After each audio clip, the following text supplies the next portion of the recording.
हमारे समाज में आज जातिगत राजनीति बढ़ती जा रही है। अपने निजी स्वार्थ के लिए कुछ लोग अपनी अपनी जातियों के ठेकेदार बन बैठे हैं। ऊंची और नीची जाति का गंदा खेल लगातार बढ़ता ही चला जा रहा है। भारत में 30 करोड़ से ज्यादा लोग दलित समुदाय से ताल्लुक रखते हैं और इसी समुदाय की एक प्रमुख जाति चमार भी है। आज भले ही चमार शब्द का प्रयोग किसी का अपमान करने के लिए किया जाता है, लेकिन चमार असल में क्षत्रिय हुआ करते थे। चमारों का अपने आप में एक गौरवशाली इतिहास रहा है। विदेशी आक्रमणकारियों के खिलाफ आवाज उठाने से लेकर भारत की आजादी तक चमारों का योगदान बहुत ही महत्वपूर्ण रहा है। आप ये बात जानकर चौंक जाएंगे कि प्राचीन काल में चमार जाति का कहीं भी वर्णन नहीं मिलता है।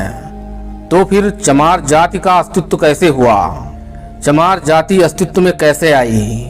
क्यों सूर्यवंशी क्षत्रियों से ताल्लुक रखने वाले कुछ लोगों को आज चमार कहकर संबोधित किया जाता है? तो आज के इस वीडियो में हम आपको चमार जाति के गौरवशाली और समृद्धशाली इतिहास के बारे में अच्छी तरह रूबरू कराएंगे। इस वीडियो को देखने के बाद यकीनन आपकी सोच चमारों के प्रति बदल जाएगी।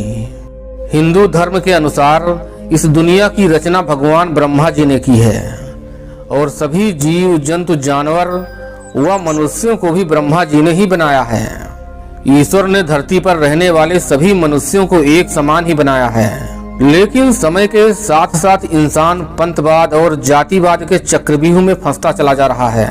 एक इंसान दूसरे इंसान की जान लेने से भी नहीं हिचकिचाता।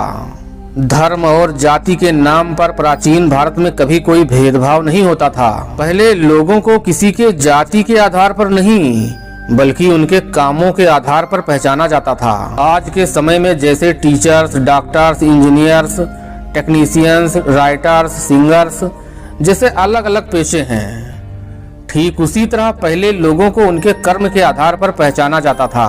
ब्राह्मण, क्षत्रिय, वैश्य और शूद्र के बारे में आपने पढ़ा ही होगा। ये सभी नाम लोगों को उनके कार्यों के आधार पर ही दिए गए थे।